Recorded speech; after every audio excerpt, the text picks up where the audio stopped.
Então, boa noite a todos, sejam bem-vindos. Vamos continuar aqui com essa nossa série de estudos que começaram com o tema da chamada paralaxe cognitiva, mas que naturalmente vão se ampliando, e não é de hoje que vem se ampliando, desde o início, a uma série de temas correlatos.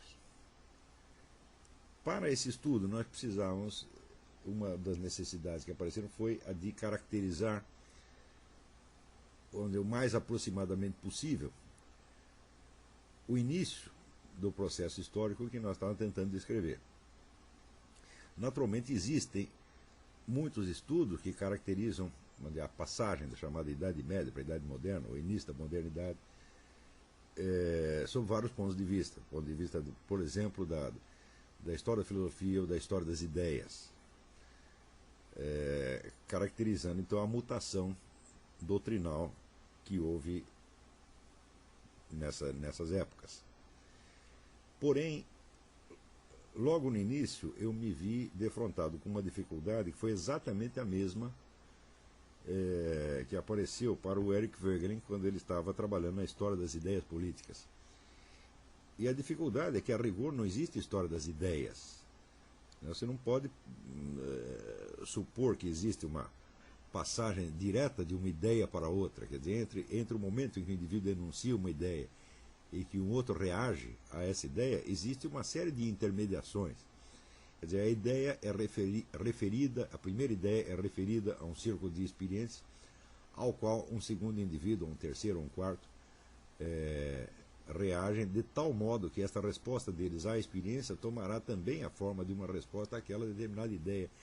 Mas que a resposta sempre, a reação é sempre a um conjunto de fatores reais e não a uma ideia em particular. Se houver uma resposta à ideia em particular, o que também em certos casos pode acontecer, mesmo assim essa resposta será filtrada pelo conjunto da experiência que o indivíduo respondente estará tomando como pano de fundo para articular ou para fundamentar a sua reação.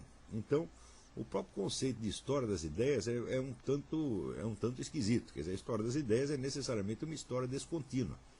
A história que é escandida, né, por abismos inteiros de experiências que não estão registradas no mundo das ideias, que não fazem parte do mundo das ideias, e que só estão refletidos nas ideias muito indiretamente, mas que são, na verdade, o fundo desde o qual emergem as ideias que vão parecer mais tarde, né, ser respostas umas às outras.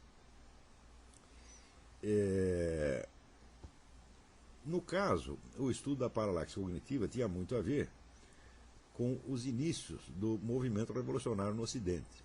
Quer dizer, a mesma questão que levantava o problema da paralaxe cognitiva levantava também o das origens e da continuidade do movimento revolucionário. Que o movimento revolucionário tem uma continuidade, uma identidade própria, é algo que não precisa ser provado por mim, porque isso já é afirmado, vamos dizer, pelos próprios porta-vozes do movimento revolucionário. Desde que começa essa sucessão impressionante de mutações no panorama europeu, cada nova geração de pessoas envolvidas no movimento revolucionário se reporta aos seus antecessores. Quer dizer, eles têm a consciência de ser sucessores de algo que já vem sendo feito antes. Então, a cada geração existe, por um lado, vamos dizer, o reflexo das atitudes, das ações da geração anterior, ações e ideias da geração anterior. Por outro lado, existe uma reflexão crítica em relação a essa geração. E existe sempre uma mutação, o surgimento de uma nova perspectiva a partir da herança recebida e também da reflexão crítica exercida em cima desta herança. De modo que, aos poucos, se vai formando uma espécie de tradição revolucionária, a qual, entre os séculos XVIII e XIX já é perfeitamente autoconsciente. Quer dizer, cada revolucionário, não importando, pouco importante se ele é membro de uma corrente socialista, anarquista ou liberal, qualquer outra, está consciente de pertencer a uma tradição. Ele está continuando um movimento histórico iniciado séculos antes. É muito interessante quando você lê o livro do Dostoiévski, Os Demônios, você vê que aqueles revolucionários que ainda não são bolcheviques no sentido formal da coisa, alguns são socialistas, outros são anarquistas, eles continuamente se referem ao movimento revolucionário, em geral, só mediante a simples palavra o movimento. Tá certo? Então, o movimento era uma espécie, vamos dizer, de entidade móvel, né, cujas ações se reconheciam ao longo do tempo e que tinham um caráter unitário o suficiente para poder ser designado com um único substantivo, o movimento. Tá certo? E também tinham consciência de outra coisa. Há um ponto qualquer neste mesmo romance em que um dos personagens explica para o outro que o número de participantes do movimento vai muito além do número daqueles que são militantes ex professo, isto é, que sabem que são militantes. Quer dizer, existe uma infinidade de colaboradores informais, uns mais conscientes, outros menos conscientes, tá certo? Formando uma rede daquilo que mais tarde se chamaria os companheiros de viagem, os simpatizantes e no fim das contas, aqueles que Lenin chamava os idiotas úteis. Quer dizer, os idiotas úteis fazem parte integrante do movimento e cada decisão estratégica tomada aqui ou ali sempre leva em conta este imenso exército de reserva que colaborará com o movimento num sentido conhecido de antemão, mas sem que eles próprios tenham uma noção clara do que estão fazendo e de qual a sua participação. Quer dizer, a partir do século XIX, então já existe inclusive uma teorização do movimento por ele mesmo. Tá certo? A unidade do movimento revolucionário se torna objeto de teoria e de discussão.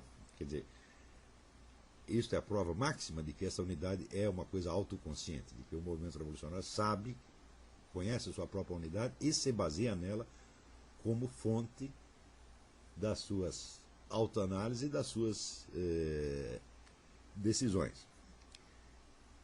Então, ninguém jamais negou a existência do movimento revolucionário, embora a maioria dos historiadores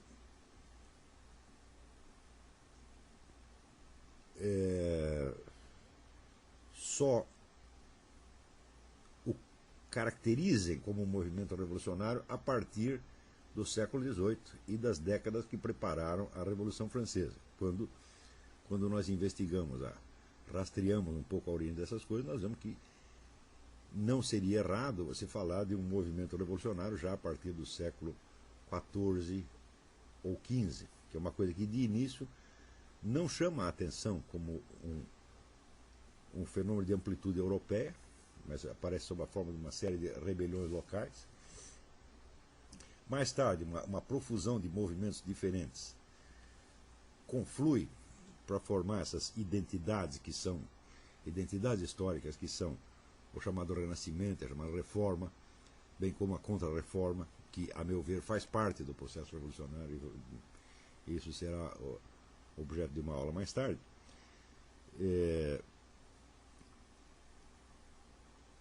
Mas a maior parte dos historiadores faz uma diferença ainda entre esses movimentos, tanto os movimentos, as rebeliões locais do século XIV, XV, XVI,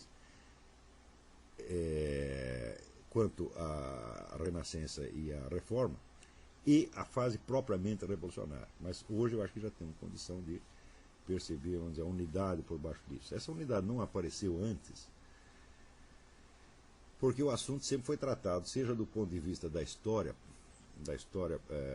político-social, ou da história da filosofia, ou da história das ideias, ou da história das religiões.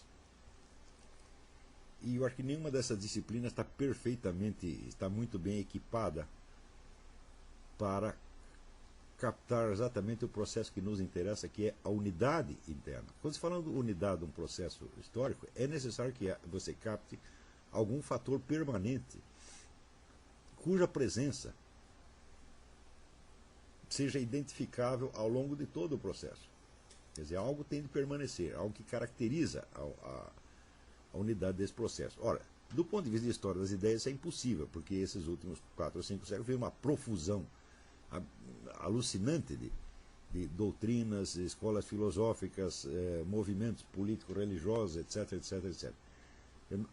Você tentar, então, captar uma unidade do ponto de vista do conteúdo dessas ideias é absolutamente impossível.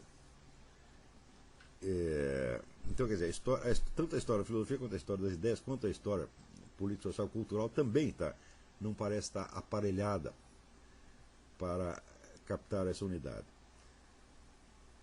E foi através de uma sucessão de análises muito meticulosas de várias expressões do movimento revolucionário que eu fui, aos poucos, pegando, apreendendo os pontos constantes. E esses pontos constantes não pertencem à ordem do conteúdo das ideias, não pertencem às ideologias, não pertencem às filosofias, não pertencem às doutrinas e não pertencem às estratégias de ação.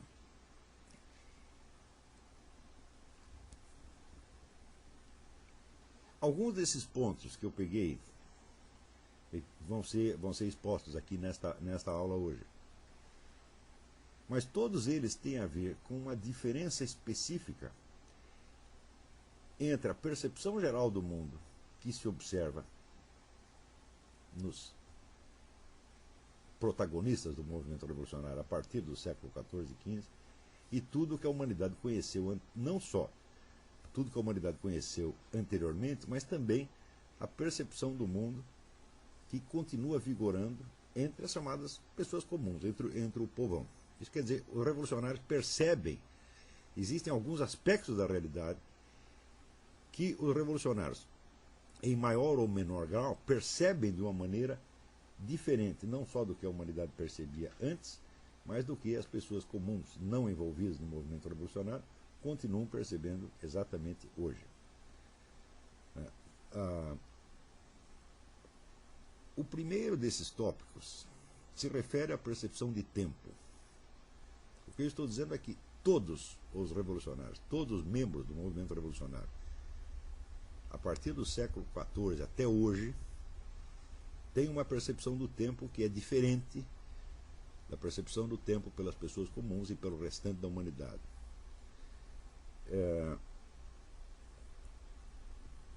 Normalmente, o ser humano percebe o tempo como um fluxo linear, no qual, vamos dizer, o passado liga a um futuro através, vamos dizer, de um presente cuja duração é mais ou menos indefinida. Quer dizer, nós não podemos medir o presente, mas nós podemos identificá-lo. Por exemplo, nós sabemos que esta aula é a nossa situação presente. É isso, quer dizer, quando falamos presente, não estamos falando de um instante atomístico, mas de uma situação, né, cuja unidade espaço-temporal é reconhecido como aquilo que está diante de você e no qual você está envolvido no momento. Então, vamos dizer, esse momento presente, ele não é um ponto atomístico, mas ele é uma certa fração. Tá certo? Esta fração está colocada, vamos dizer, entre duas extensões ilimitadas. A extensão ilimitada do passado, que remonta até a origem dos tempos, e a extensão indefinida do futuro, tá certo? Que, teoricamente, se prolonga até o fim dos tempos. O fim dos tempos é uma expressão que deve vir sempre entre aspas. Já vamos ver por quê. Então, o tempo aparece sob a forma, vamos dizer, de uma linha irreversível. Não é isso? Existem em todas as línguas expressões, vamos dizer, o fugit irreparabile tempus, quer dizer, o tempo foge irreparavelmente. Né? Existe Em português existe o verso do Machado de Assis, né? Que quanto da vida... Camões, que quanto da vida passa está recitando a morte, que a morte está recitando cada minuto que passa. Então, o minuto que passa não é recuperável, tá certo? Só é recuperável imaginariamente, mas ele terá que ser recuperado num outro momento futuro, e já não será a sua repetição, tá certo? Mas apenas esse passado se tornará, na medida que é recordado, ele se torna apenas um fragmento de um novo momento do tempo. Essa é mais ou menos a visão universal do tempo. É uma experiência que todos os seres humanos têm, tá certo? Não há nenhum ser humano que não saiba que aquilo que aconteceu não desacontece mais. Pode ser modificado no futuro, mas não pode ser revogado. Então, essa irreversibilidade, essa irreparabilidade do tempo faz parte da experiência universal do tempo. Ela é a própria experiência universal do tempo. Então, quando começam a surgir os primeiros movimentos revolucionários no Ocidente, eles surgem desde dentro do cristianismo e surgem baseados na ideia de ou apressar o juízo final, tá certo? Ou efetivamente de realizá-lo, quer dizer, de punir os maus, de suprimir a injustiça, tá certo? De castigar todos os pecadores e instaurar no mundo uma ordem de justiça que teoricamente duraria indefinidamente. Como esta concepção, vamos dizer, de uma ordem social, política justa, ela é sempre colocada num futuro, quer dizer, você vive dentro de um Estado que você reconhece como um Estado de corrupção e pecado,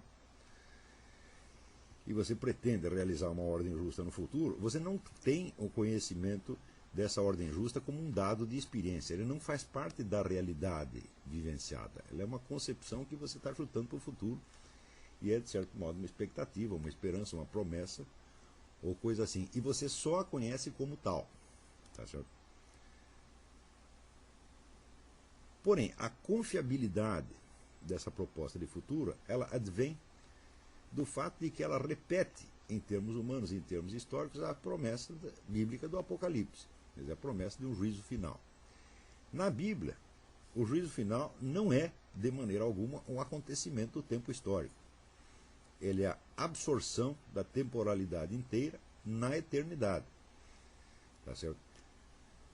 Absorção que, na verdade, só se dará do ponto de vista humano, porque, metafisicamente falando, na estrutura objetiva da realidade, todos os tempos estão contidos na eternidade.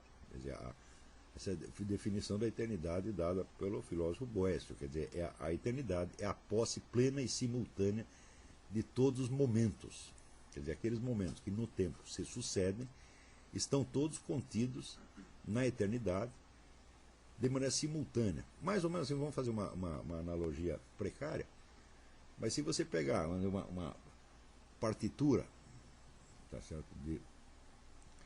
digamos, sei lá, da Quinta Sinfonia de Beethoven, todas as notas estão lá ao mesmo tempo. Quer dizer, aquela sinfonia ela constitui uma estrutura. E essa estrutura é reconhecível de uma maneira mais ou menos matemática ou espacial, de modo simultâneo. Tá certo? Se não fosse possível você reconhecer esta estrutura simultaneamente, você jamais chegaria a saber o que é a Sinfonia de Beethoven. Você só poderia identificar pedaços soltos que se sucedem no tempo. Mas como você é capaz de concebê-los, tá certo?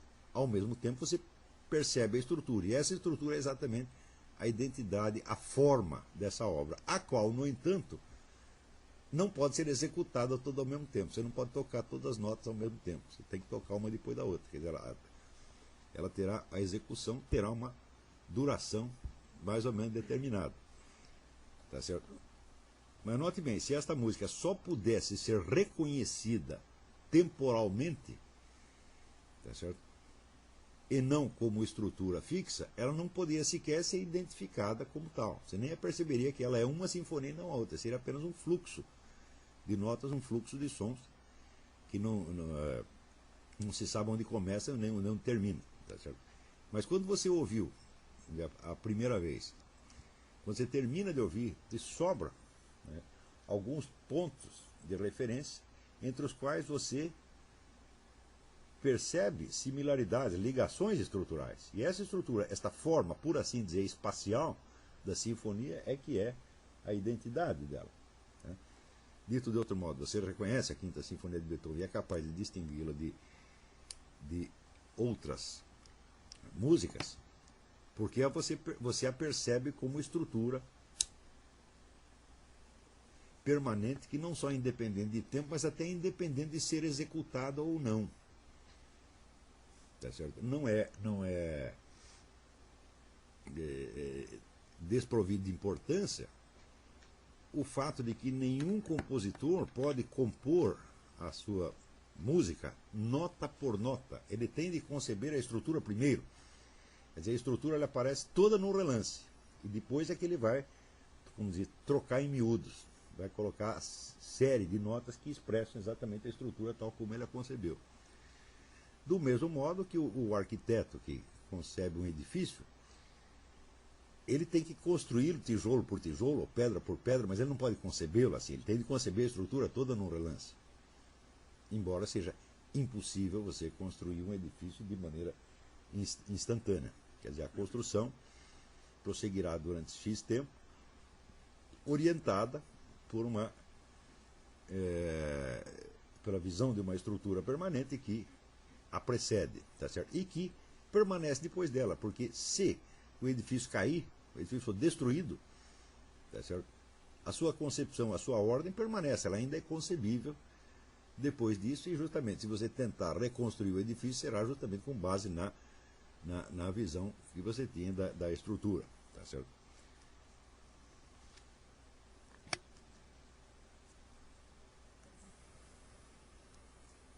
Então, a eternidade, como se identifica com a infinitude, ela abrange todos os momentos do tempo pelo simples fato de que ela é a estrutura permanente do conjunto das possibilidades. A eternidade não é nada mais do que a estrutura da possibilidade universal, considerada, então, é claro, na sua simultaneidade, embora a sucessão do acontecer só possa se realizar, vamos dizer, parte por parte, quer dizer, a presença de um momento exclui a presença do outro. Quer dizer, se você está vivendo um momento presente, isso quer dizer que os momentos passados e futuros estão excluídos.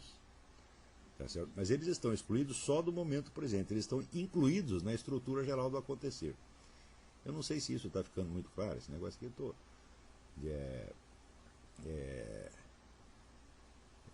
esse assunto em si já bastaria para dar um curso separado, né?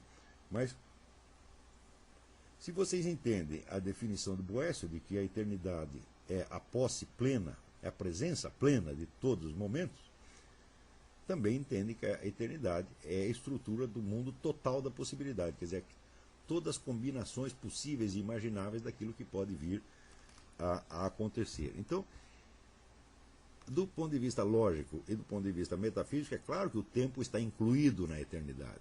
Quer dizer, o tempo é apenas, vamos dizer, a sucessão das possibilidades que se realizaram até agora, tá certo? E o encaixe delas com as possibilidades subsequentes. Tudo isso tem que fazer parte da eternidade, porque se tudo isso faz parte do possível, está incluído dentro da estrutura do possível. Então, isso quer dizer que, quando a Bíblia nos fala no juízo final, quer dizer, num acerto final de contas, tá certo? Entre a totalidade dos seres humanos e a totalidade daquilo que eles fizeram, isso supõe que eles pararam de fazer. Quer dizer, a sucessão das ações terminou. Não há mais ações. Então, o que existe? Existe a reabsorção do tempo na eternidade. Aquilo que sucedeu ao longo do tempo passa a ser encarado já não como mais um momento do tempo, não como uma sucessão, mas como uma estrutura simultânea que, portanto, pode ser vista como unidade e julgada. É por isso que chama o juízo final. Não é isso? Então, é o famoso verso do Mallarmé no túmulo de Edgar Poe, tel quand lui-même enfant, l'éternité le change. Quer dizer, a eternidade o transforma finalmente naquilo que ele era, naquilo que ele sempre foi. Quer dizer, quando termina a sucessão dos atos e estados que compõem uma vida, você tem ali a vida inteira, a vida fechada, não há mais transformações. Tá certo? Esta vida, então, pode ser vista agora como uma ordem ou como uma estrutura permanente, que caracteriza exatamente aquela singularidade daquele indivíduo. Esse mesmo raciocínio, analogicamente, nós podemos fazer para a totalidade da espécie humana e para a totalidade do universo. Isso quer dizer que a ordem dos tempos jamais esteve fora da eternidade, ela está contida na eternidade. Tá certo? Ela não passa, vamos dizer, de uma modalidade de manifestação das possibilidades que estão contidas na eternidade. Então, isso tudo para enfatizar que o juízo final não é visto de maneira alguma na Bíblia como um acontecimento do tempo, tá certo? Mas como uma espécie de supra-acontecimento, como a absorção do conjunto do acontecer na estrutura eterna que o precede e que o possibilita. Quando, entre os séculos XIV e XV, começam a aparecer movimentos heréticos revolucionários no Ocidente, a ideia deles é instaurar o reino de justiça. Tá certo? Isso significa que, por um lado, eles se arrogam a função do Cristo Vingador. Quer dizer, você não vai ter que esperar o fim dos tempos, tá certo? E a reabsorção do tempo na eternidade para premiar os bons e castigar os maus. Você vai fazê-lo dentro da própria história. Quer dizer, o juízo final se torna um capítulo do tempo. Tá certo? Ele já não é mais algo que se passa na eternidade, mas ele é um acontecimento. Segundo, este acontecimento será provocado por meio da ação humana, da ação organizada, especialmente da ação política, militar, cultural. Tá certo? Mas, ao mesmo tempo, este momento do tempo futuro que você espera vai trazer o reino da justiça, ele aparece aos olhos dos seus agentes e protagonistas como se fosse, vamos dizer, o ponto de desembocadura natural do tempo. Quer dizer, toda a sucessão histórica está levando para aquele momento. Quer dizer, aquele momento será, vamos dizer, a perfeição dos tempos, ou seja, a completação dos tempos, e será, ao mesmo tempo, a aquisição de um estado de perfeição moral e psicológica pela humanidade.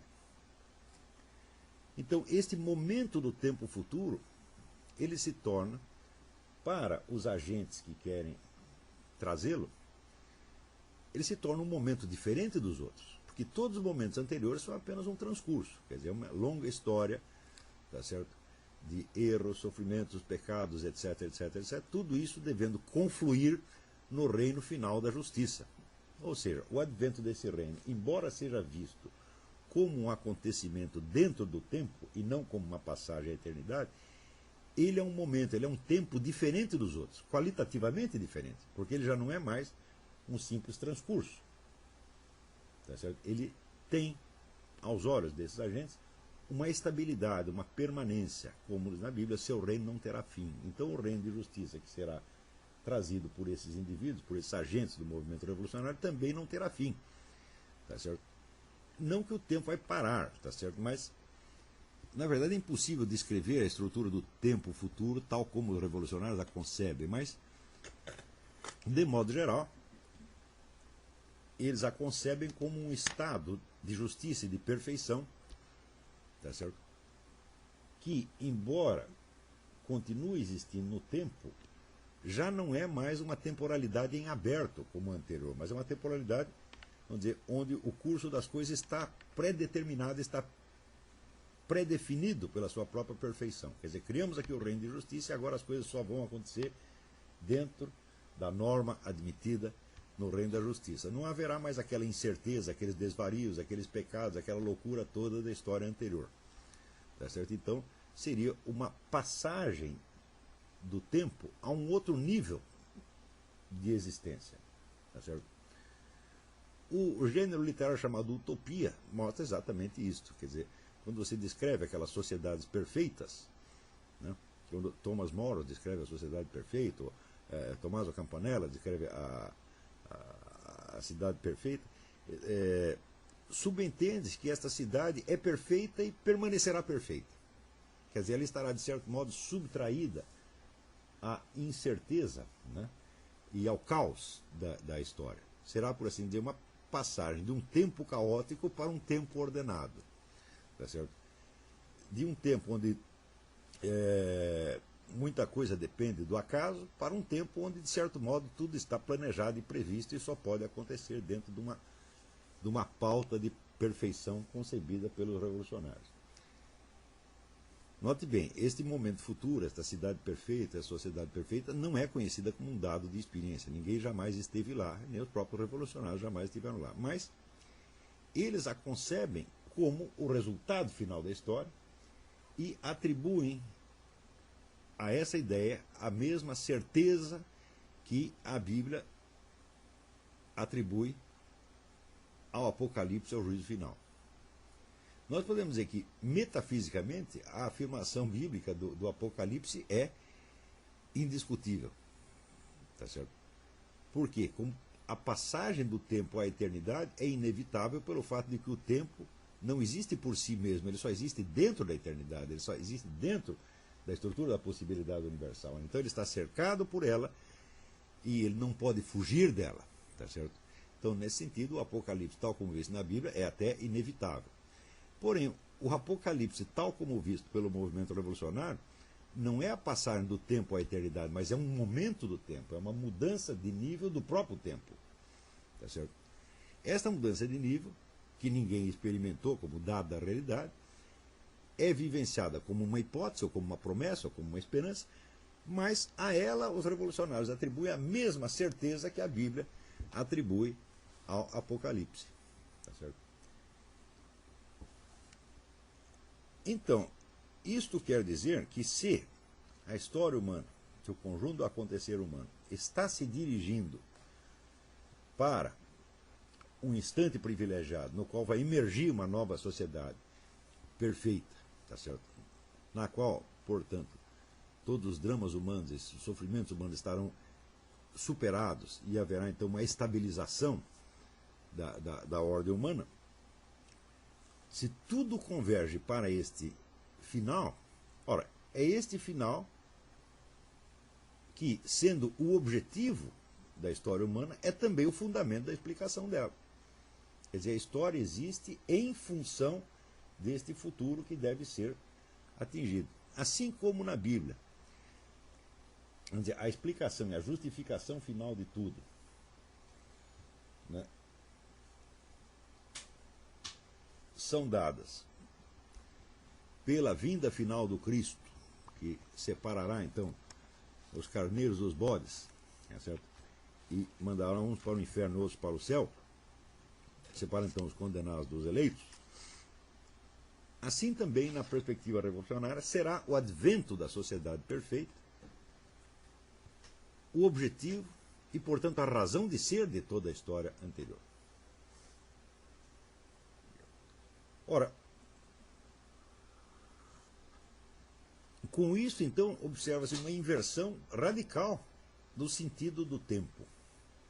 Porque o restante da humanidade, e a quase totalidade das pessoas ainda hoje, pessoas que não estão, vamos dizer, totalmente envolvidas pelo processo revolucionário, nessa vivência, que vamos dizer, normal e tradicional do tempo, nós sabemos que o passado já não pode ser alterado. Quer dizer, sob este aspecto, né, o passado é a única certeza. Por mais difícil que seja de conhecê-lo, você sabe que você não vai remexer nele mais. Ao passo que o futuro é precisamente aquilo que não está determinado, aquilo que é contingente. Contingente, em lógica, quer dizer aquilo que pode ser ou pode não ser. Tá certo? Então, mesmo o futuro breve. Quer dizer, aí, nessa sala, por exemplo, tem várias pessoas ouvindo esta aula, e também pela internet, algumas acompanhando, aqui também nessa sala tem algumas acompanhando. Quais dessas pessoas vão entender a minha explicação e quais não vão? Eu não tenho a menor ideia disso. É isso. Pode ser que um sujeito que acompanhou tudo até um certo ponto, aí ele perde o fio da meada e não entende mais nada. E pode ser que o outro que está dormindo, acorda e tem uma sacação e percebe tudo. Ou seja, eu não sou capaz de prever.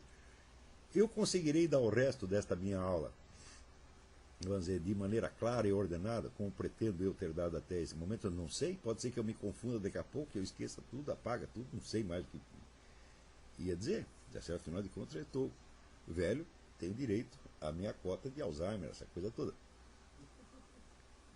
Então, tudo pode acontecer. Tá certo? Daqui 2 minutos, 3 minutos, 4 minutos, quanto mais, não dizer, alguns séculos ou milênios. Então, o passado é irreversível e o futuro é contingente. Tá certo? E o presente é uma certeza, mas é uma certeza móvel, que está continuamente desaparecendo diante de nós. Essa é a experiência normal do tempo, normal, tradicional, universal do tempo.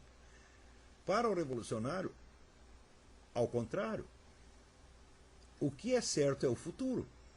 Esta é a única, é a certeza que o move.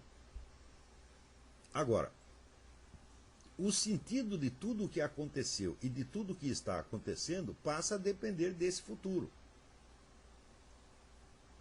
Por exemplo, acontecimentos que apressaram ou facilitaram ou favoreceram o advento das transformações esperadas tem um sentido. E aquilo que atrapalha, atrasa ou impossibilita o desenvolvimento do processo tem outro sentido.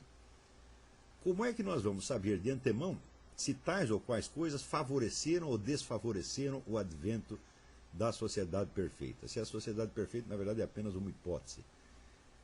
Nós não sabemos, mas, logo em seguida, conforme os movimentos do grupo revolucionário tenham sido facilitados ou dificultados por aquele acontecimento, então, adquirirá retroativamente um sentido X ou Y em função do papel que se imagina que ele tem na produção deste futuro esperado. Tá certo? Portanto, a única certeza passa a ser o futuro, o advento do reino de justiça. E esta passa a ser, vamos dizer, portanto, a premissa, o critério fundamental de julgamento de tudo que se passou anteriormente. Isso quer dizer que o sentido dos acontecimentos passados se torna completamente imóvel. Conforme o avanço do processo revolucionário, acontecimentos que foram julgados negativos podem se tornar positivos e vice-versa. Tá certo? Quer dizer, o sentido daquilo que aconteceu se torna móvel, porque a cada momento o avanço do processo revolucionário lhe confere novos e novos e novos significados. Estão compreendendo? Então eu vou lhes dar um exemplo característico. Quando Dostoiévski escreveu Crime e Castigo, Os Demônios, etc., etc., o objetivo dele era bastante claro. Era denunciar, nos termos mais veementes possíveis, a malignidade intrínseca do movimento revolucionário. Dostoiévski, após um breve namoro com o movimento revolucionário na juventude, ele participa lá do movimento político, é preso e na cadeia onde ele está só se permite que lê a Bíblia. Ele leu a Bíblia inteira e se converteu ao cristianismo. E na hora que ele se converteu ao cristianismo, ele percebeu o horror do movimento revolucionário. Então ele escreve toda a obra dele para mostrar realmente que os revolucionários são pessoas malucas, são pessoas perigosas, são um flagelo da humanidade. Então, evidentemente, o sentido desta obra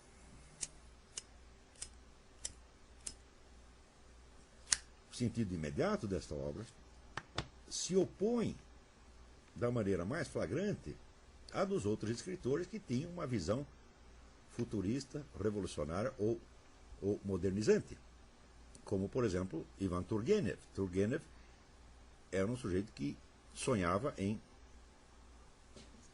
libertar a Rússia das suas antigas tradições religiosas, etc., e modernizar a Rússia, fazer da Rússia uma espécie de França. Tá certo? Então, a perspectiva é exatamente inversa à de Dostoiévski. Do mesmo modo, Leon Tolstói, que tinha sempre a visão, vamos dizer, de uma utopia futura, ele era um revolucionário nesse sentido. Né?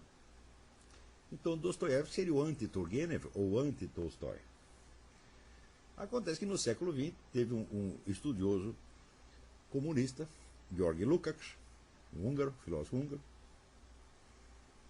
que, examinando a obra de Dostoiévski, estabelece ali uma série de interpretações que fazem, então, do universo de Dostoiévski uma análise crítica do capitalismo do seu tempo.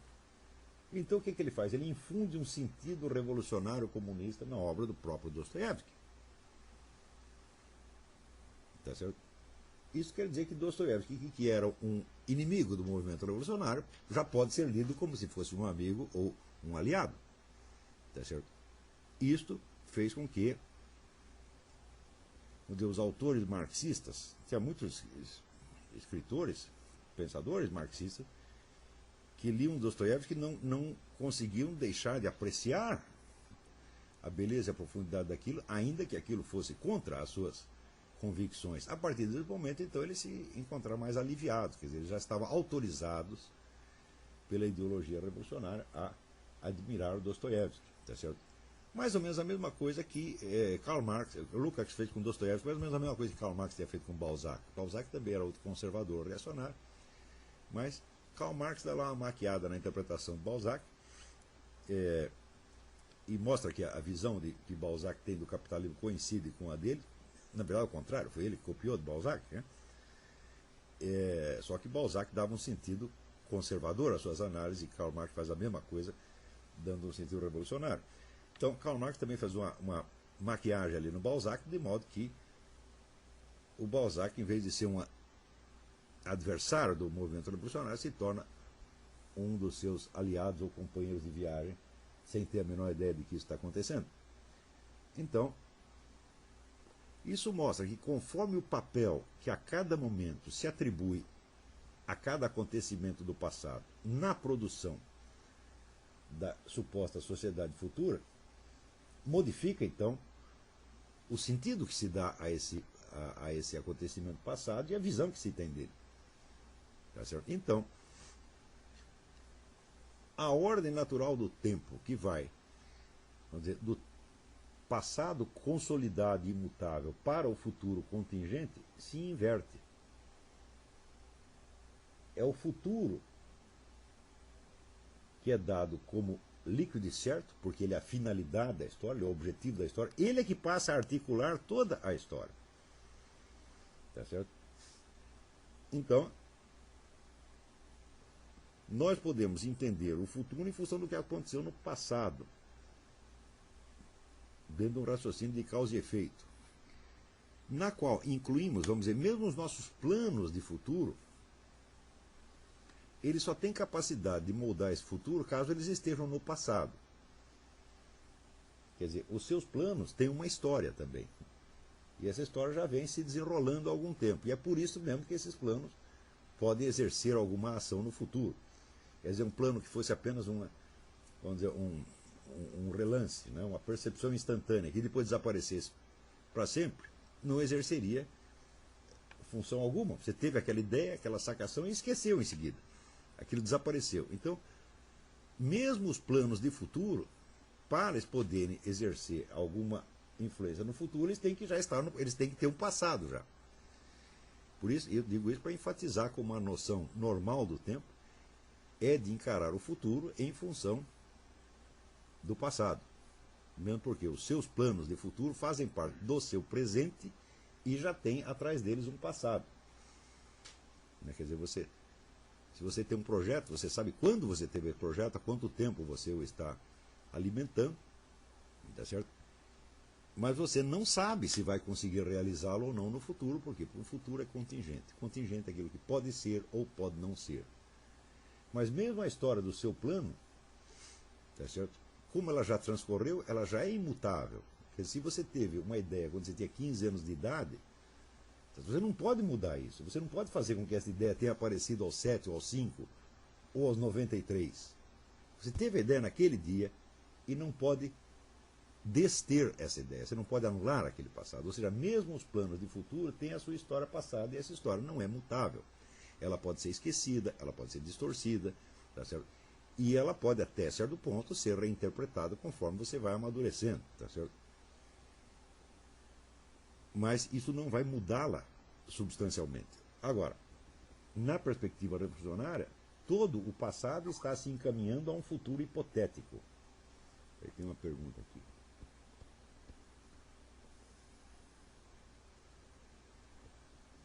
Aqui tem uma pergunta. Todo jovem não é naturalmente revolucionário? Esse senso comum está errado? Quando ficamos mais velhos, não nos tornamos mais conservadores? Assim, a mentalidade revolucionária não seria um fenômeno nascido a partir do século XIV, mas inerente ao ser humano em qualquer época histórica? Bom, a pergunta já contém a sua própria resposta. Se o movimento revolucionário tem uma origem datável, quer dizer que ele não é um dado permanente, tá, na história humana. Tá certo? E, se ele fosse um dado permanente, a própria concepção do passado irreversível e do futuro contingente nunca teria existido, porque o passado é que seria contingente e o futuro é que seria, por assim dizer, irreversível. Porque essa é uma ideia que só aparece numa dada civilização, que é a civilização europeia, a partir de um certo momento. Tá certo? Em segundo lugar,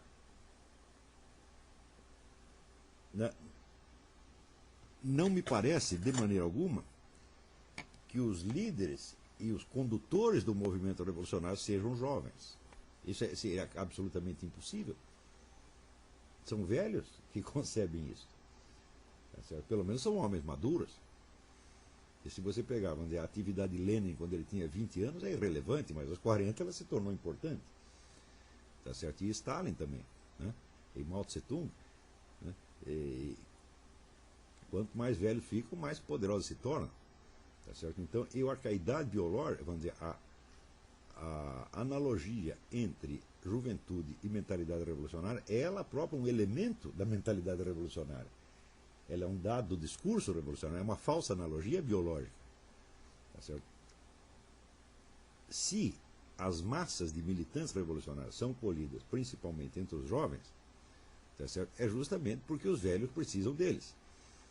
Eles não podem agir por si mesmos, eles precisam de uma massa de manobra e, evidentemente, os jovens, pela sua própria inexperiência em cultura, são os mais fáceis de você ludibriar e manipular, mas os jovens não são o fator ativo do processo. Eles são apenas um instrumento, sempre são um instrumento. Tá certo?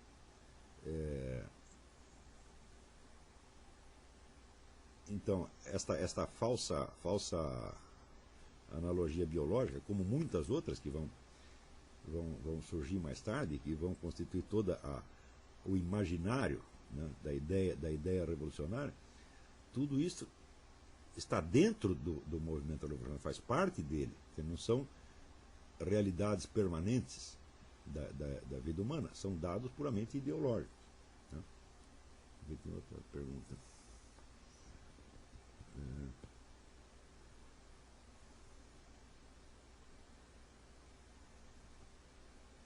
Eu faço uma pergunta que sentido contrário da anterior.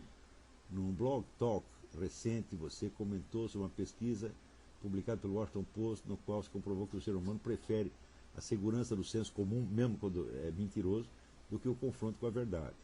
Tomando isso como verdadeiro, não seria um contrassenso haver um movimento revolucionário desde o século XIV? Como explicar essa contradição, esse fenômeno revolucionário da constatação científica citada?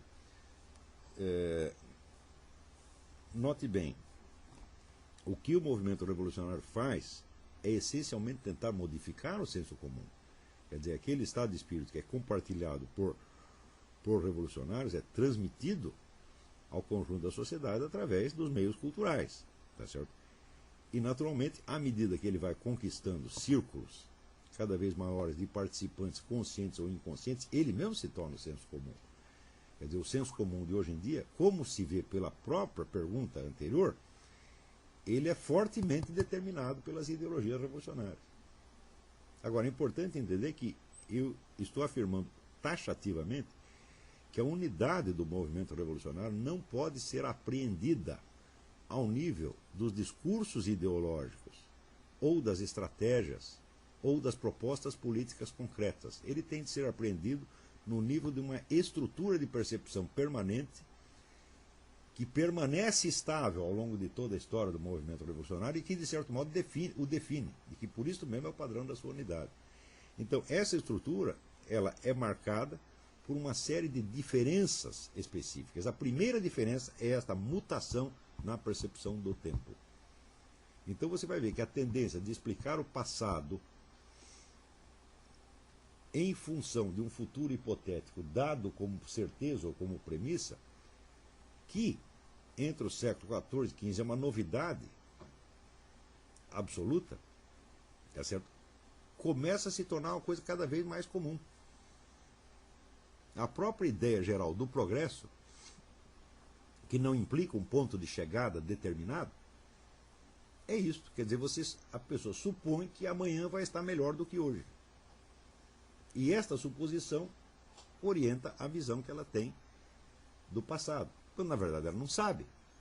Por exemplo, é muito comum você ver hoje, impregnada na cultura, a ideia de que a famosa ideia expressa pelo Benedetto Croce, que é uma ideia errada, a meu ver, de que a história é a história da liberdade, de que a liberdade das pessoas vai crescendo com o tempo, de que esse processo, por exemplo, de expansão dos direitos humanos, etc., vai ampliando a liberdade das pessoas. Eu digo, olha, isso é assim se você olhar só do ponto de vista jurídico. Mas se você olhar não só do ponto de vista da mutação jurídica existente, isso é, dos novos direitos que surgiram, mas se você olhar do ponto de vista da distribuição efetiva do poder e dos meios de ação à disposição de quem tem o poder, ao contrário, a liberdade se restringiu muito. Quer dizer, o Estado moderno, por exemplo, ele tem meios de controlar a vida do cidadão para muito além daquilo que os tiranos da antiguidade poderiam sequer imaginar. Por exemplo, o controle da sua vida privada. O que você pode dar para o seu filho comer, o que não pode, o que você pode falar, o que você não pode. Né? Isso aí são meios de ação que foram crescendo e dando à autoridade, né, instrumentos de controle muito acima das ambições de Átila Uno, Júlio César, Gengis Khan, etc, etc. Então, nesse sentido, a história é a história da tirania e não a história da liberdade. Não é isso? Então, a ideia da história como história da liberdade é baseada na ideia de um futuro hipotético, futuro de tipo liberal, como concebia Croce, tá certo? Que terá, então, que sendo o objetivo da história, é ao mesmo tempo o fundamento de toda a sua explicação. Ora, à luz de um exame objetivo da estrutura do tempo, o que nós sabemos é que nós não sabemos qual é o futuro. Ora, em primeiríssimo lugar, por um motivo muito simples. Eu não posso saber qual é o sentido, o objetivo da história, porque eu não sei quando a história vai terminar. Eu posso saber qual é o sentido final de uma tragédia de Shakespeare, porque tem um último ato. E nesse último ato tem uma resolução. Não é isso? E você sabe mais ou menos qual é a duração da peça. Agora, a história humana, quem sabe como vai terminar? Quando vai terminar? Ninguém sabe quando vai terminar. E se você não sabe quando será o fim, não tem sentido você querer distinguir o que foi meio e o que foi objetivo. Tudo aquilo que é tido como objetivo de um certo movimento histórico se torna meio para o movimento histórico seguinte. Está entendendo? Então, não há, por assim dizer, começo, meio e fim. O fim é uma mera hipótese e você não sabe quando ele vem. Portanto, você não sabe se o que acontece no mês que vem será o fim da história ou será mais um capítulo da história. De uma história que terá, então, um outro fim mais adiante. O qual fim, quando chegar, também talvez não seja fim, e seja mais uma continuação. Então, a ideia de uma estrutura do tempo voltada à consecução de um objetivo pré-determinado é uma noção falseada na base. Nós sabemos apenas que a história continua. Este é um dado permanente da condição humana. Você está vivendo uma história que você não sabe quando termina. Você não sabe nem quando termina a sua vida pessoal. Quanto mais a vida da espécie humana. A estrutura do tempo é, quando voltado para o futuro, uma estrutura em aberto, não é uma estrutura fechada. E se está em aberto, não pode haver um sentido da história. Está entendendo? Quer dizer, aquilo que, por exemplo, para uma geração foi o sentido dos seus esforços, É isso? Vamos supor que tenha sido realizado. Na geração seguinte, aquilo já não é o sentido, aquilo já é o estado de coisa que está sendo vivido por eles. E que eles, inclusive, podem julgar negativamente. Quer dizer, tudo aquilo que para a geração anterior constitui as mais belas esperanças, para eles é uma bela porcaria, porque eles estão dentro dela. E aquilo é simplesmente um estado de coisa, estado de fato. Tá certo? Mas, quando nós fazemos esta analogia, vamos dizer, do movimento revolucionário com a juventude, nós estamos caindo na mesma esparrela. A analogia biológica da história é falsa por quê? Porque a vida biológica humana tem uma duração predeterminada.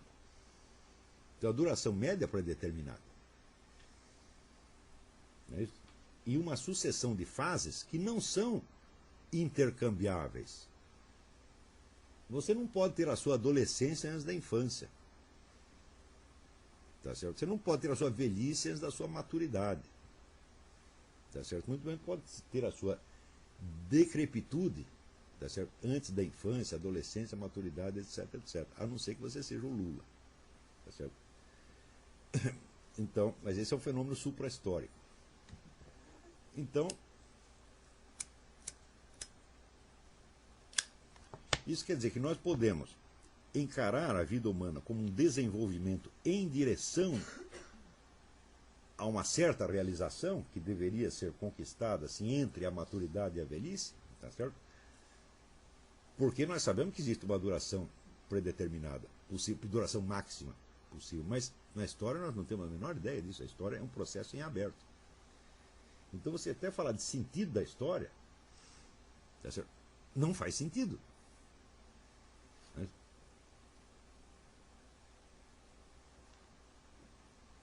Muito bem, então esta inversão do sentido do tempo é a primeira característica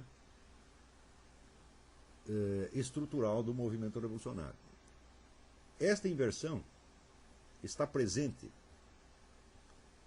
desde aqueles movimentos messiânicos do século XIV, XV, XVI, até o Fórum Social Mundial.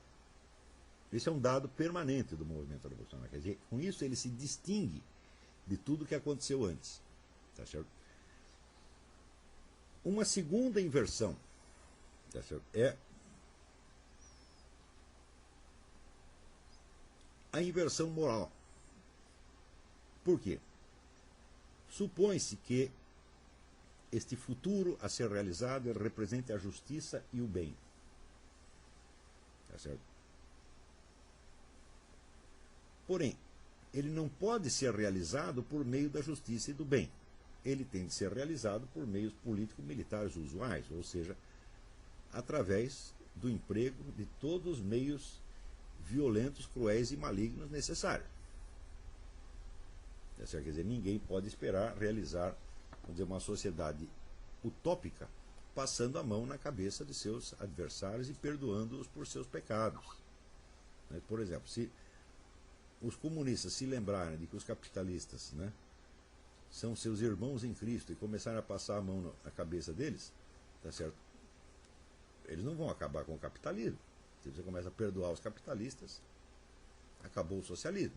Então, é necessário puni-los. E para puni-los é necessário matá-los, porque se você pune uma vez só, eles reincidem. Então é preciso acabar com eles. Então, a ideia de realizar o bem futuro, tá certo? A partir de uma imersão profunda no mal, que levado a um extremo transfigurará a situação e se transformará em bem no futuro, é uma ideia também inerente à estrutura do movimento revolucionário. Só que isso acaba tendo consequências muito mais profundas do que se imaginava à primeira vista. Por quê? O bem que se imagina no futuro é definido segundo um critério moral herdado das tradições religiosas, do cristianismo. Então, vamos dizer, seria um mundo em que os 10 mandamentos se tornassem, vamos dizer, prática usual. Quer dizer, ninguém rouba, ninguém toma a mulher do próximo, tá certo? Ninguém faz falso testemunho, ninguém explora os órfãos e as viúvas, etc, etc. Quer dizer, este mundo de justiça, suposto mundo de justiça futuro, é concebido segundo uma pauta bíblica. Tá certo? Ou seja, a sociedade perfeita ela existe para realizar aquele ideal de justiça, de amor ao próximo, etc., que está na Bíblia. Tá certo? Porém, ele não vai ser realizado através desses meios, ele vai ser realizado através da guerra, da violência, da crueldade, da ditadura, etc, etc, etc. Então acontece que a humanidade fica aí dividida em duas pessoas. As pessoas, os habitantes do futuro, que viverão num mundo de justiça, amor, caridade, etc, etc, e que praticarão usualmente essas virtudes porque elas estarão disseminadas no meio social. Todo mundo vai ser bom. Não é isso? E as pessoas que no presente, vivendo dentro do mundo ainda corrompido e maligno, estão lutando para criar o mundo futuro. Essas pessoas são os revolucionários. Tá certo? Ora, acontece que as pessoas do futuro, elas serão meras beneficiárias passivas do advento de um mundo que elas não ajudaram a criar. Esse futuro será obra dos revolucionários. Então, os revolucionários, naturalmente, os revolucionários de todas as gerações sempre se consideraram melhores do que os outros seres humanos. É o que dizia Che Guevara: nós somos o primeiro escalão da espécie humana. Quer dizer, dentro da literatura revolucionária existe uma imensa bibliografia de autoglorificação do revolucionário como um tipo superior. E, particularmente, Che Guevara escreveu páginas eloquentes, né, de autoglorificação, no fim das contas. Né? Ora, se os revolucionários são tipos superiores, eles são ainda mais superiores àquelas pessoas que se beneficiarão dos atos deles.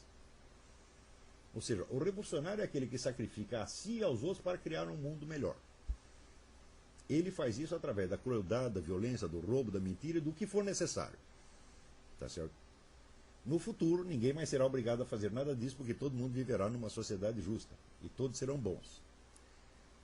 Mas se o revolucionário quer o tipo superior, então significa o seguinte: que o mal, o pecado, o crime, a violência, a mentira que ele comete hoje são moralmente superiores às virtudes gerais dos habitantes do futuro.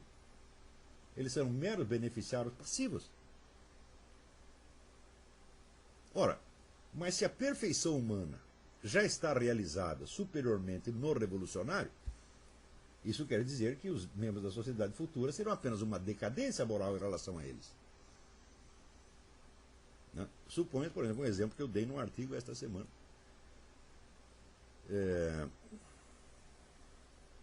Mao Tse Tung, por exemplo, é célebre, e na sua biografia escrita pelo seu médico pessoal e recentemente por uma jornalista chinesa, confirma isso aí, ele estuprou uma infinidade de moças camponesas. Tá certo? E ao mesmo tempo, é claro, ele estava muito revoltado contra os senhores de terra que abusavam das suas,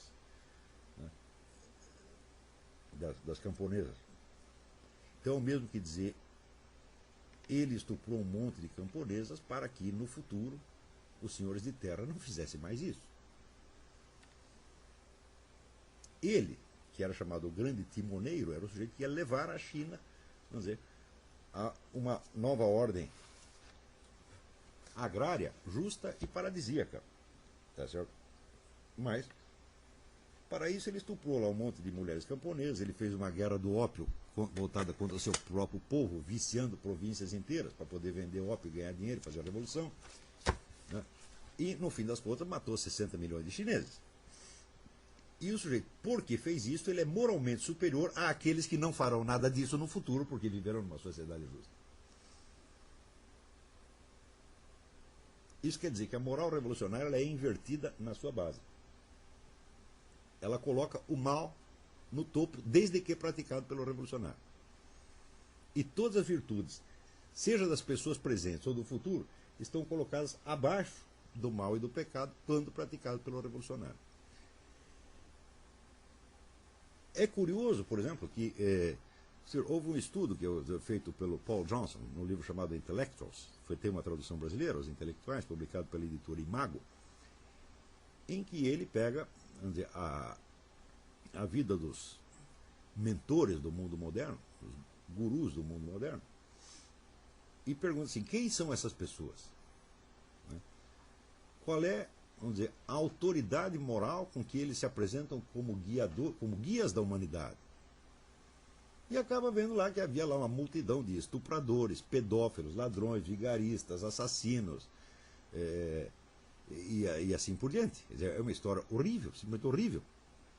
Não é isso? Quer dizer, você não tem, vamos dizer, uma pessoa que fosse, não digo boa, mas que fosse pelo menos normal e medíocre, no sentido de moralmente medíocre. Não, eram todos excepcionalmente maus. Maus, mentirosos, falsos, tá certo? Não dessas pequenas falsidades que todos nós fazemos no dia a dia, esses pequenos pecadinhos, mas coisas assim verdadeiramente notáveis. Como, por exemplo, todos nós sabemos que Karl Marx teve um filho com a empregada. Bom, isso aí pode acontecer a qualquer um. Tá certo? O sujeito lá num momento de fraqueza foi lá, pum, traçou a empregada. Só que Karl Marx teve uma diferença. Ele jamais aceitou tratar humanamente o filho que ele gerou na empregada. Ele nunca aceitou esse filho à sua mesa da família. O filho comia no porão. Nem entrava, ele nem via. Não podia conviver com os seus irmãos. Tá certo? Quer dizer, tratou o sujeito como um cachorro. Então isso significa o seguinte: um pouco de hipocrisia todo ser humano pode ter, mas esta, vamos dizer, esta duplicidade contínua, tá certo? Que condena a uma vida inumana o seu próprio filho só para manter uma imagem, isso aí já é um grau superior de maldade. Não é isso? E nota-se que essa empregada, ainda assim, continuou fiel à família Marx até o fim. Ela foi excepcionalmente boa para a família. Tá certo? E, em resultado, ela só obteve este tratamento inumano dado ao filho que ela havia gerado, que o patrão havia gerado nela.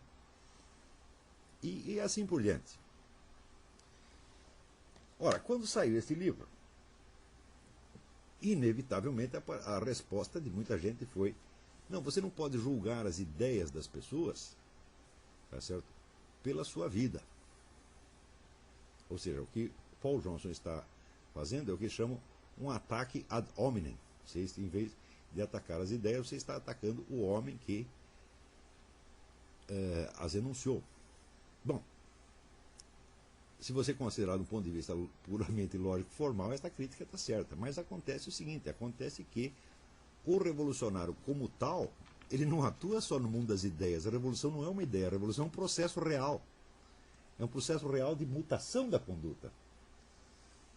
Então, a conduta do revolucionário é muito mais importante do que suas ideias.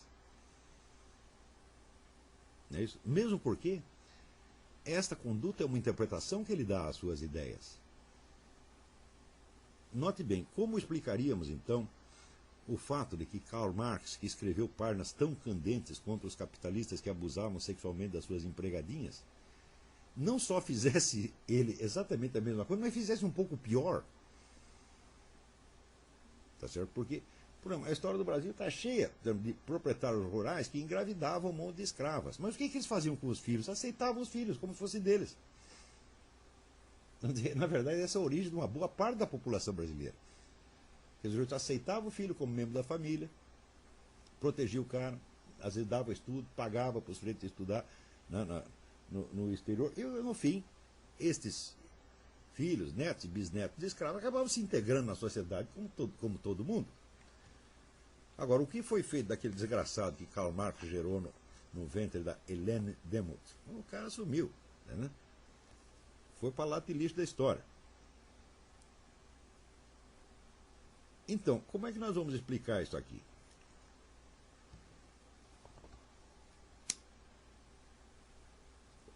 Ou nós entendemos, quer dizer, esta ação de Karl Marx como uma expressão do seu modo de ser revolucionário, ou entendemos como uma contradição existente na própria personalidade de Karl Marx. Então dividiremos Karl Marx em dois. Existe de um lado Karl Marx, o teórico da revolução, e do outro lado Karl Marx, o patrão da Helene Demuth.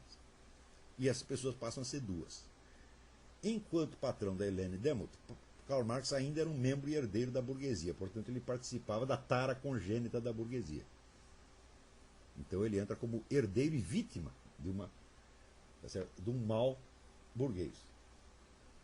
Mas que ele, ao mesmo tempo, como revolucionário, estava lutando contra este mesmo mal, então, portanto, ele estava santificado pela sua luta revolucionária e absolvido, portanto, do pecado burguês de engravidar a empregada. Esse é o raciocínio que se faz. Né? Do mesmo modo, então, Mao Tse-tung, que era um descendente de antigos senhores de terras, ele também tinha essa tara originária de senhor de terras. Portanto, não foi enquanto revolucionário que ele estuprou aquelas camponesas, mas sim enquanto, né, herdeiro das taras da sua classe. Tá certo? Ora, é fácil você perceber que isso é uma teoria, é uma distinção feita ex post facto, e não algo que esteja na própria estrutura da realidade. Porque Karl Marx não era duas pessoas e Mao Tse-tung também não era duas pessoas. Quer dizer, o sujeito que comandava a revolução e mandava fuzilar milhões de pessoas era o mesmo que engravidava as camponesas e fazia tudo isso misturado. Tá certo? Então, a inversão moral revolucionária, ela chega ao ponto em que eu acho que uma das suas expressões mais puras é aquela declaração do Che Guevara, de que, quando perguntaram para ele por que tinha que matar tanta gente para criar uma sociedade melhor precisava matar tanta gente, ele disse, nós temos que fazer esse sacrifício. Quer dizer, como se ele estivesse sendo sacrificado. Quer dizer, ele era a vítima sacrificial, ele e não as suas vítimas. Quer dizer, o sujeito que mata é que passa a ser a vítima. Essa estrutura, esse argumento, esse giro de linguagem, ele é adotado universalmente pelo discurso revolucionário. Ou seja, as violências da revolução são atribuídas sempre àqueles que resistem à revolução e não àqueles que as praticam. Ou seja, nós matamos você porque você está nos obrigando a matá-lo. Já que você não aceita as nossas ordens, nós temos que matá-lo. Você é mau, porque você não quer o futuro maravilhoso, então nós vamos matar você. Portanto, a culpa de matar você não é minha, é sua. Tá certo? Recentemente eu voltei, por isso você vê exemplos desse giro de linguagem toda semana, mas toda semana. Recentemente, lendo um artigo do Zé Dirceu, né, ele dizia que a culpa de os reféns das Farc estarem presos é do Álvaro Uribe, que não aceita as condições impostas pela Farc. A Farc está louca para libertar os reféns, e o Uribe é que, não aceitando as condições, não deixa libertados. Mas se ele queria libertar, por que os aprisionou em primeiro lugar? Por que eu vou aprisionar uma pessoa só para libertá-la? Então, o raciocínio é a característica de inversão revolucionária. Isso está permanente. Vamos dizer, essa estrutura está permanentemente presente em todo o discurso revolucionário ao longo de séculos. Ou seja, as culpas das nossas ações são sempre dos outros. E nós, quando matamos, quando trapaceamos, quando mentimos, etc., etc., somos pessoas superiores. Somos o primeiro escalão da espécie humana. Portanto, somos também superiores àqueles que serão beneficiários do futuro e que poderão viver uma vida de virtudes graças aos nossos pecados. Tá certo? Automaticamente, junto com esta inversão, existe a inversão também da lógica entre verdade e erro, verdade e falsidade. Por quê? Na concepção comum da humanidade, verdade é aquilo que pode ser verificado. O que é verificado? Você tem uma ideia, você pensa que as coisas são assim ou assado, e você retorna ao mundo dos fatos, ao mundo da experiência, para verificar se foi realmente assim. É isso? Este é o critério de verdade existente em todos os domínios da ação humana. Tá certo? Quando o paralítico pede a Jesus Cristo, olha, eu não posso me curar, mas você pode, porque você é o Filho de Deus, então você me cura. Qual é o teste da veracidade da missão de Jesus Cristo? É que o paralítico saiu andando. Se o paralítico não saísse andando, ele não ia continuar acreditando que Jesus Cristo tem o poder de curá-lo. Ou seja, do mesmo modo, quando você compra um remédio para resfriado na farmácia da esquina, qual é o teste das pretensões do remédio? É se ele cura efetivamente o resfriado.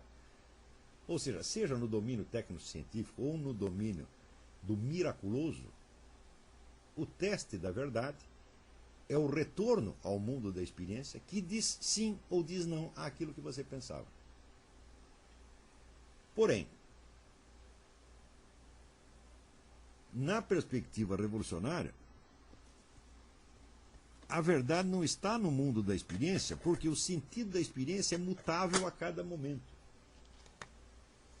Aquilo que aconteceu agora pode adquirir um novo sentido completamente diferente conforme o desenrolar do movimento revolucionário no dia seguinte. Então, o que é o critério da verdade? O critério da verdade é a revelação final do sentido inteiro do processo. A verdade só aparece no fim do processo. E a verdade o que é? A sociedade justa que o movimento revolucionário criou. Este é a única verdade. O resto são, vamos dizer, é uma mistura de verdade e falsidade, tá certo? Cujo sentido só se elucidará no fim. Isso quer dizer que as relações normais entre premissas factuais, tá certo, e conclusões hipotéticas se invertem. A conclusão hipotética é que se torna premissa para o julgamento das premissas. E essa é outra estrutura de pensamento que também está presente em todo o discurso revolucionário ao longo dos tempos. Isto é observável, tá certo, nos teóricos da Revolução Francesa, isso é observável nos filósofos que prepararam a Revolução Francesa, Diderot, Voltaire. Isto está presente em Karl Marx, está presente em Lenin, está presente no Fórum Social Mundial, está presente no Emir Sader, está presente em toda esta cambada uniformemente. O que eles entendem como verdade é a revelação futura do sentido da história. O sentido da história é a revolução e a criação da sociedade justa. Tá certo? O resto foi tudo, vamos dizer, preparação, disfarce, é tudo um lusco-fusco. Tá certo? Muito bem. Esses aqui são apenas 3 inversões. Não sei se vocês percebem, mas existe aí uma quarta inversão que está subentendida na inversão moral, que é a inversão de sujeito e objeto. Quer dizer, se no ato de matar, né, um inimigo da revolução é o revolucionário que é a vítima sacrificial, então automaticamente a vítima, o sujeito que foi para o paredão, passa a ser o carrasco. Então, o sujeito da ação passa a ser o seu objeto e o objeto passa a ser o sujeito. Isso também está presente em todo o discurso revolucionário. E justamente, e independentemente das variações enormes, variações ideológicas, políticas, estratégicas e culturais que tem dentro do movimento revolucionário. É importante ressaltar que onde quer que você veja a ideia de uma sociedade justa no futuro, justificando ações malignas no presente, ali está presente a mentalidade revolucionária. Pouco importando o conteúdo ideológico. O conteúdo ideológico apenas são variações ocasionais e locais em relação a esta estrutura constante. Por exemplo, se o sujeito acha que a sociedade futura é a eliminação da burguesia para matar todos os burgueses, ele está um revolucionário. Agora, se ele acha o seguinte, ele acha, não, o problema não são a burguesia, o problema são os judeus, tem que matar todos os judeus. Ele está fazendo exatamente a mesma coisa. O raciocínio é exatamente o mesmo. E a estrutura do argumento será também a mesma. Porque os nazistas jamais se consideraram, vamos dizer, executores ou carrascos dos judeus, se consideravam vítimas. Então, especialmente Himmler, que era o sujeito encarregado, vamos dizer, dos campos de concentração, diz que ele, cada vez que ele mandava uma leva de judeus para o campo de concentração, ele chorava, pensando assim, olha só a crueldade que esses canalhas nos obrigam a fazer. Nós podíamos passar sem isso, mas eles nos obrigam a isso. Exatamente como os comunistas pensam, exatamente como Che Guevara pensava. Quer dizer, essa estrutura de percepção é que é a mente revolucionária. Não o conteúdo. O conteúdo pode variar indefinidamente. O mesmo movimento político muda de conversa a cada semana. Não há uma estabilidade ideológica, tá certo? Então, você vê, por exemplo, até a Primeira Guerra Mundial, o movimento comunista era internacionalista e era inimigo radical de todos os nacionalismos. Logo adiante, ele se torna o maior promotor dos nacionalismos no terceiro mundo, porque serão usados como arma contra as potências coloniais. Então, no Brasil, todo o nosso nacionalismo brasileiro é tingido de doutrina esquerdista. Tudo isso veio com Stalin. Foi Stalin que mandou criar esse nacionalismo. E até hoje tem muita gente que acha que é de direita e subscreve o tipo de discurso nacionalista que foi inoculado do Brasil através do Comintern. Quer dizer, como é que um movimento pode ser antinacionalista e nacionalista ao mesmo tempo? Digo, um movimento revolucionário pode, porque o conteúdo do discurso é mutável. Está entendendo? Agora, tem pessoas que são contra o movimento revolucionário, tal como o veem no momento. Então, elas o combatem pelas suas aparências, pelo seu discurso ideológico no momento. Mas essas mesmas pessoas podem estar colaborando com o movimento revolucionário num outro plano e num outro sentido, sem sabê-lo. Desde que, para chegar aos seus objetivos, supostamente opostos, contrários aos do movimento revolucionário, ela se baseia na mesma estrutura de percepção e na mesma estrutura de pensamento. Estão compreendendo? Para vocês verem a profundidade dessa distinção, e para vocês verem que aqui, pela primeira vez, nós temos aqui, nessas minhas análises, a identidade e continuidade do movimento revolucionário perfeitamente definido, para além de todas as confusões entre diferenças ideológicas, que desse ponto de vista se tornam irrelevantes. Para vocês verem a aplicação correta disto, notem que muitos movimentos que não são tidos como revolucionários, são tidos até como antirrevolucionários ou contra-revolucionários, se incluem, evidentemente, na dialética revolucionária, porque contribui para esta grande mutação mental da espécie humana, que vai inocular nela a mente revolucionária. Tá certo?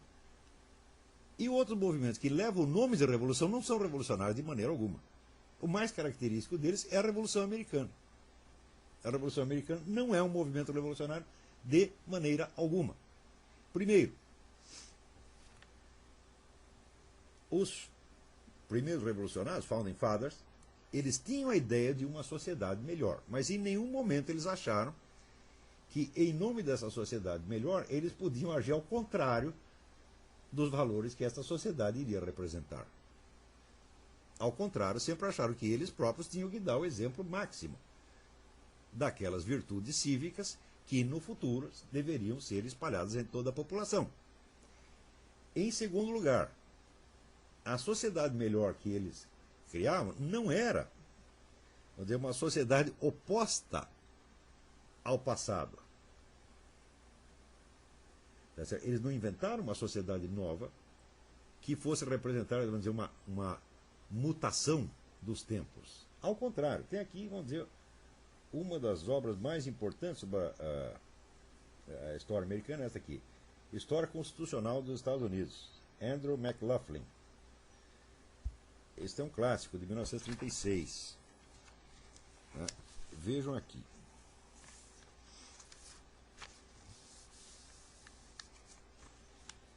Logo no começo ele já diz o seguinte: encontrar um começo para a história constitucional americana é uma tarefa difícil ou impossível. Alguns importantes princípios de governo constitucional já existiam muito antes de que os Estados Unidos fossem fundados. Alguns desses princípios se afirma que já estavam presentes na Magna Carta. Isso significa apenas que, para saber conhecer completamente as forças e ideias que se incorporaram no nosso sistema constitucional, é necessário conhecer o curso principal da história constitucional inglesa. Portanto, a Constituição americana, a inauguração da nova sociedade, já incorporava princípios que já estavam em vigor no constitucionalismo inglês desde muito antes. Porém,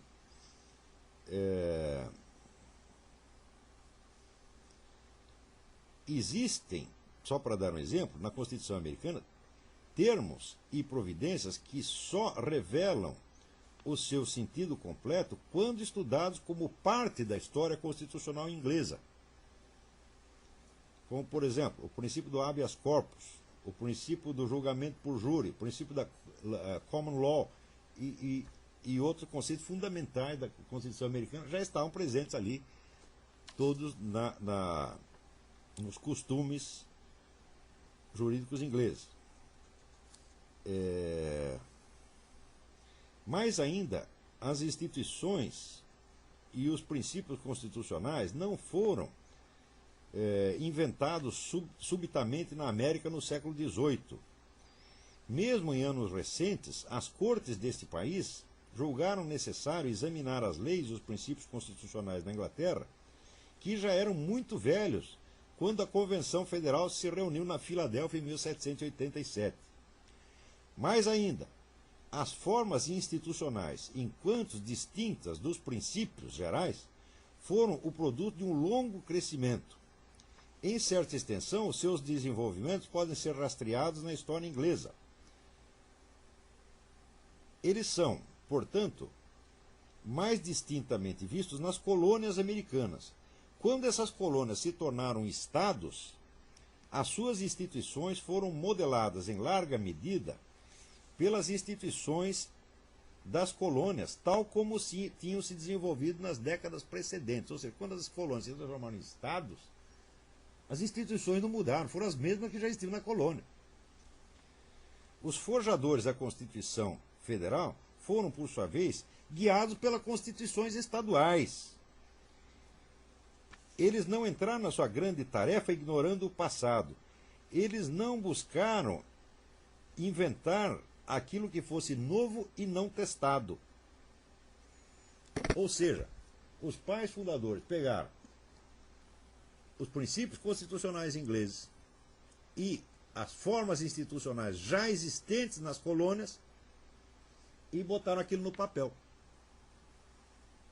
Eles não estavam inventando uma nova sociedade. Eles estavam apenas unificando e sistematizando princípios já existentes. Então, isso não é um movimento revolucionário de maneira alguma.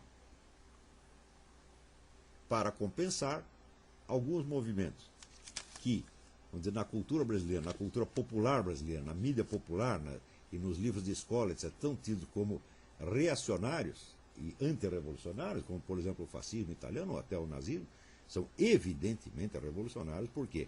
Porque vinham com a proposta de uma sociedade radicalmente nova que iria destruir todas as instituições existentes e construir tudo a partir do zero. No caso alemão, isso era ainda mais radicalmente revolucionário, porque as bases da nova sociedade a ser criada eram extraídas de uma ciência recente que era a biologia evolucionista.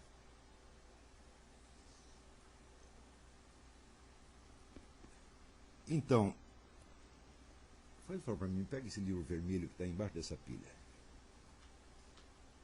Vou dar aqui uma amostra para vocês. Olha, isso aqui é um livro recente, muitíssimo interessante. The Dictators. A Alemanha de Hitler e a Rússia de Stalin. Richard Overy. Richard Overy é professor de História no King's College, em Londres. E entre as conclusões que ele dá do exame comparativo das duas grandes ditaduras europeias do século XX, ele fala, a maior ditadura foi de Mao Tse-tung na China, mas está fora aqui. Então ele diz que um dos elementos ideológicos fundamentais que originaram essas duas ditaduras foi o chamado culto da ciência. O culto da ciência econômica, no caso do socialismo, e o culto da ciência biológica, no caso da Alemanha nazista.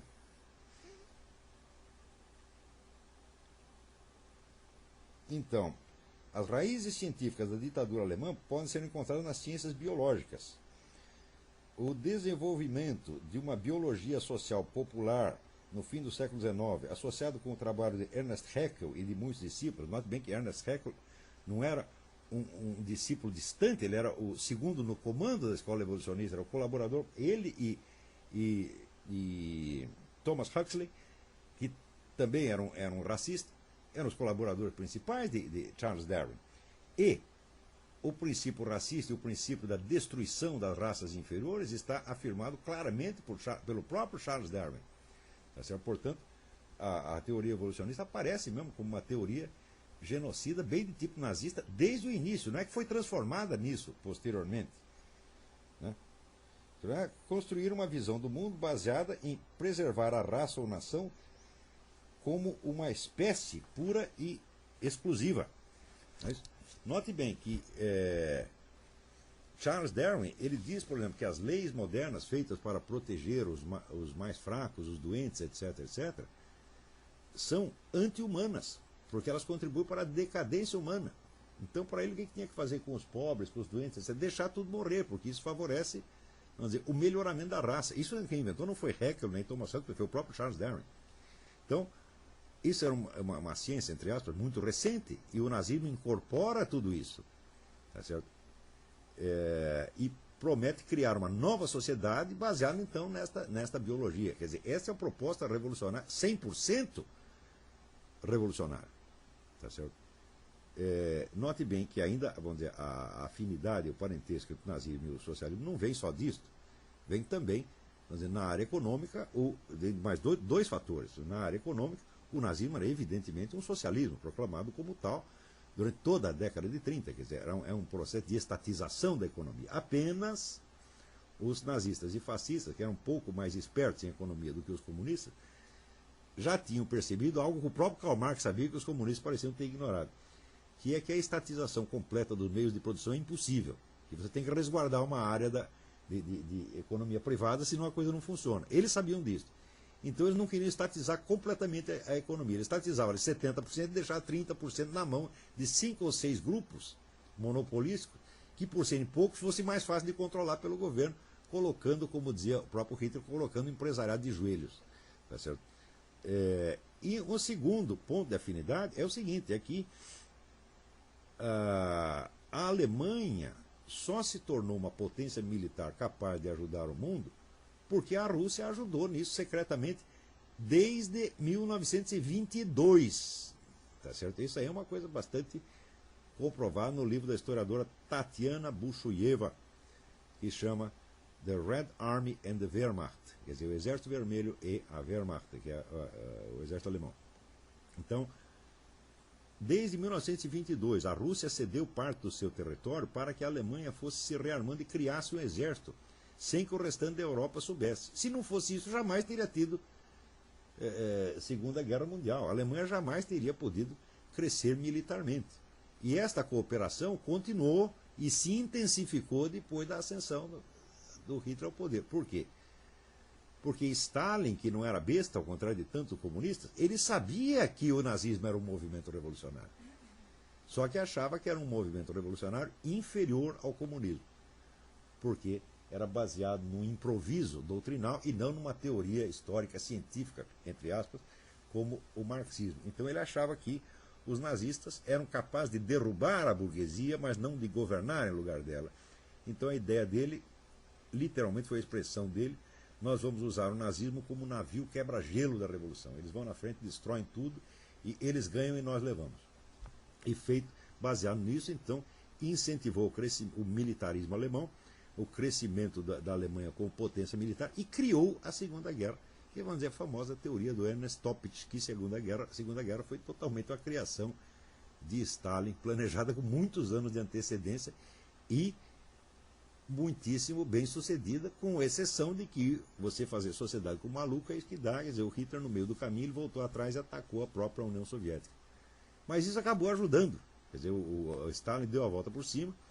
Este detalhe da sua estratégia que deu errado, ele acabou transformando isso em seu benefício, na medida em que aí é que ele conquistou apoio das potências ocidentais, tá certo? E acabou com isso dominando metade da Europa. Então, isso para você ver, com um movimento tido como nominalmente como revolução, que é a Revolução Americana, não é revolucionário de maneira alguma, e outro tido como contra-revolucionário, é parte integrante do movimento revolucionário. Essas distinções eu posso fazer porque aqui, pela primeira vez, nós temos a noção da estrutura permanente do movimento revolucionário, que permite captar a sua unidade ao longo de 4 a 5 séculos, tá certo? E permite distinguir o que é revolucionário do que não é revolucionário. Vamos ver aqui, tem pergunta. Pode-se dizer que o movimento revolucionário surge de uma interpretação errônea do mito do juízo final? Mas sem a menor sombra de dúvida. Mas, em primeiro lugar, o juízo final não é um mito. O juízo final é uma necessidade metafísica absoluta. Quer dizer, a sucessão temporal, ela é um componente interno da estrutura da possibilidade universal. Ele não pode ser maior do que ela. Ele está contido nela. Tá certo? Portanto, vamos dizer, a sucessão temporal não é infinita. Ela é indefinida, mas não pode ser infinita. Infinito só é infinito metafísico. Então, de certo modo, a confrontação do tempo com a eternidade é uma necessidade absoluta. E isso é exatamente o que está ali na Bíblia. Então, que surge de uma interpretação errônea do mito do juízo final, sem a menor sombra de dúvida. Quer dizer, o movimento revolucionário surge no instante em que pessoas revoltadas com a corrupção, com o pecado, etc., etc., resolvem tomar nas suas mãos as atribuições de Cristo. Eles demitem o Cristo. Quer dizer, que o Cristo não precisa voltar para fazer o juízo final, porque nós já vamos fazer desde já. Esta é exatamente a ideia. Tá certo? Ou seja, o movimento revolucionário é uma heresia surgida de dentro do cristianismo. Não é outra coisa. Há alguma análise dos fundamentos mitológicos dos movimentos sociais, algo como o Paul Diel fez sobre as doenças psíquicas? É exatamente o que eu estou fazendo. Certo? Só que o método que eu estou usando não tem nada a ver com o método de análise de mitos feito pelo Paul Diel. A minha ideia foi usar um método de análise lógica do discurso e buscar as suas premissas ocultas. Ou seja, quais são, vamos dizer, as afirmações implícitas que têm que estar subentendidas para que as demais afirmações possam ser feitas em cima delas. Ou seja, eu não usei um método psicológico, usei em primeiro lugar um método de análise lógica. Quer dizer, que é de desvendamento das premissas ocultas. Então, logo como essas premissas ocultas começam a aparecer, você vê que elas são absurdas em si mesmas. E, por isso mesmo, elas podem ser objeto de uma análise não psicológica, mas psicopatológica. Esta análise, por sua vez, já estava feita de antemão por um sujeito que não tinha ideia desta unidade do movimento revolucionário, que era o psiquiatra judeu francês Joseph Gabel. Joseph Gabel, no livro La Fausse Conscience,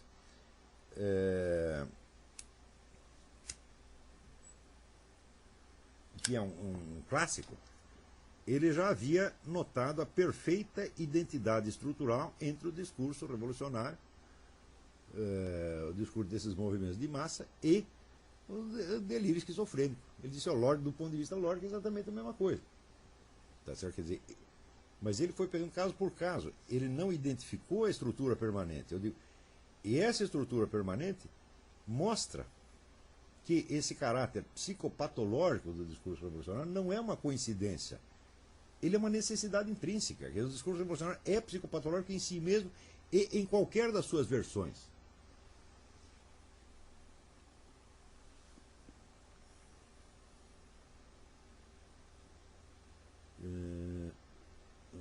O entendimento de que o final dos tempos está fora do tempo não é consensual na teologia cristã.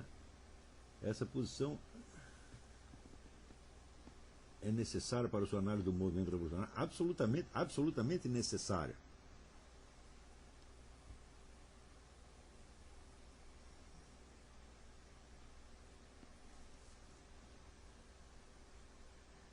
Mas, de qualquer modo, a própria expressão de o final dos tempos está fora e acima dos tempos, me parece que é uma coisa até tautológica. E se o tempo acabou, você passou para uma outra dimensão. tá certo? E mais ainda, a ideia mesma de juízo final, quer dizer que é uma confrontação simultânea de todos os atos humanos, quer dizer, todos serão contados, pesados e medidos na mesma balança. Isso vai conter a ideia da simultaneidade, ou seja, isso já é apenas uma imagem da eternidade, tal como definida por Boécio. Tá certo? Então não é consensual. Bom, eu não sei de alguém que tenha divergido disso, nem sei como, logicamente, poderia fazer para divergir de uma coisa dessa. Mas, você vê que a ideia. A revolução quer dizer exatamente um giro total, uma inversão total. Então, quer dizer, a inversão da percepção do mundo é a base do movimento revolucionário em todas as suas versões. Justamente por isso é que ele permite que ao longo dos tempos, vamos dizer, o movimento revolucionário inunde o universo, vamos dizer, com uma epidemia de mendacidade psicótica, acima de tudo aquilo que todos os mentirosos do passado e do presente seriam capazes de realizar. Quer dizer que não existe nada que detenha, tá certo, o revolucionário no seu ímpeto de inverter a realidade percebida, de dizer as coisas exatamente ao contrário de como elas se passaram. E isto, curiosamente, é o que dá ao discurso revolucionário muito do seu atrativo. Porque não é um atrativo ideológico e não é um atrativo idealístico. Tá certo?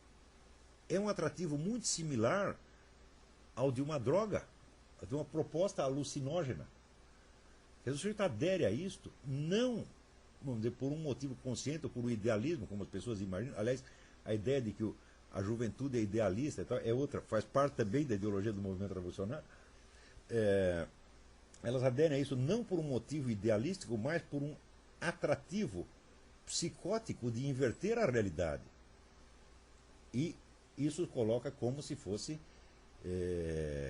vamos dizer, a negação da própria estrutura da realidade seria um ato superior ao da criação da realidade. É o famoso não dito por Satanás. Não aceito a realidade como é. Não é que eu não aceito esta organização social ou aquela situação específica. Não. Eu não aceito a realidade. Eu não aceito a existência. Tá certo? Tão logo o sujeito fez isso, ele está imbuído de um sentimento de grandeza, de engrandecimento, realmente satânico. Tá certo? Agora, imagine esta oferta dada a qualquer pé rapado intelectual, tá certo? Qualquer pessoa intelectualmente lesada, como Emir Sader. Tá certo? Tão logo ele aderiu a esta negação, ele se sente engrandecido. Tá certo? E se esse senso de engrandecimento ainda vem, vamos dizer, com a licença para fazer todos os pecados, tá certo? Como Che Guevara, e ainda ser santificado por isso, fala, bom, é absolutamente irresistível. Mas é claro que é uma alucinação psicótica. Não psicótica no sentido... Schelling falava da doença espiritual, e essa expressão é usada até pelo Eric Fögel. Mas hoje em dia, no começo eu achava que era isso, mas hoje eu vejo que é doença psíquica em sentido estrito, é psicopatologia em sentido estrito, e a psicopatologia coletiva. E por isso mesmo, eu digo que o Papa João Paulo II tinha toda a razão para classificar a nossa época como uma época de demência coletiva. Quer dizer, não é somente uma doença do espírito, é uma doença da psique. É um distúrbio de percepção do tempo, de percepção da realidade, de percepção das relações sujeito-objeto, das relações de verdade e erro, etc. E justamente por ser esse distúrbio, justamente por ser esta coisa doente, é que se expande tão rapidamente e tão formidavelmente. Então, eu acho que com isso... Né? Peraí, há uma pergunta aqui. Deixa eu... Você pode dar exemplo dos primeiros movimentos revolucionários? Houve um primeiro ou já surgiu como movimento? Não, dizer, olha, eu sugiro que você leia o livro do Norman Cohn. Aqui foi a pergunta se houve um primeiro movimento revolucionário, ou se vários primeiros. Eu acho muito difícil você datar um primeiro, mas houve uma epidemia de movimentos desse tipo, justamente a partir do século XIV, XV. Né?